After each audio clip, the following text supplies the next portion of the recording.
Today I'm excited to show you a favorite while growing up.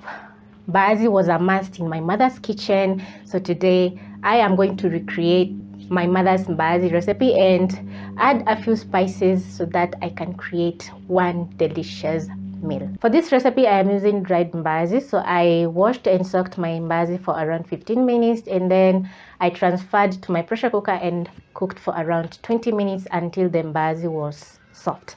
So this is around 5 cups of cooked pigeon peas or Mbaazi. I have some tomatoes, onions, a few spices, and you're going to find everything listed in the right quantity in the description box down below. I'll start off by placing a pan over medium flame and add cooking oil. Once my cooking oil is hot, I'm going to add in 1 white onion together with some diced garlic. My Mbaazi recipe is very easy to make and it's perfect for lunch or dinner. So I'm going to cook my onions until soft. You can use any onion you have in the house, whether it's green onions or red shallots. It's still going to be perfect. When my onion and garlic is starting to brown, I'm going to be adding in my spices, 2 seasoning cubes. Cooking the spices together with the onions is going to make the spices very flavorful. So I'll toast the spices for around 30 seconds and then next I'm going to add in tomatoes. Add in tomato paste. Stir in the tomato paste and add a splash of water, around a 1/4 cup of water.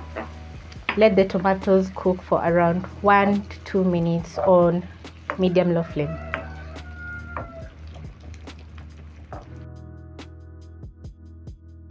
When you see oil separating from the tomatoes, that means that your tomatoes are ready. So I'm going to be adding in my Mbaazi.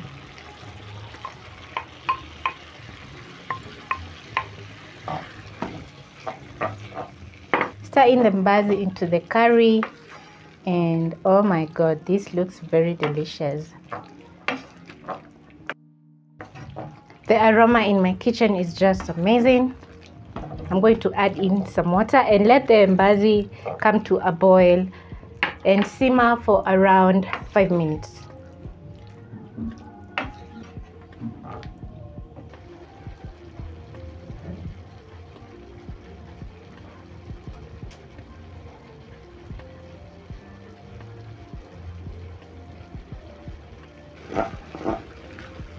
After a few minutes, this is how my Mbaazi curry is looking.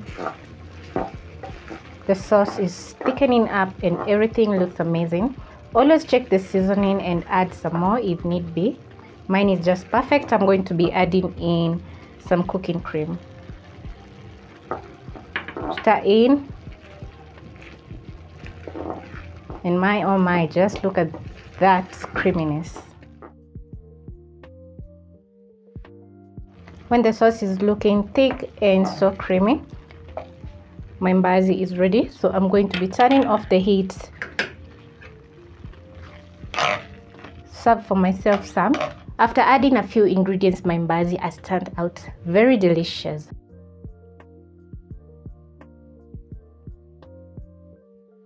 This Mbaazi curry is very versatile and you can serve with almost any side dish. So I hope you'll be trying out this amazing recipe and I also hope to catch you on my next video.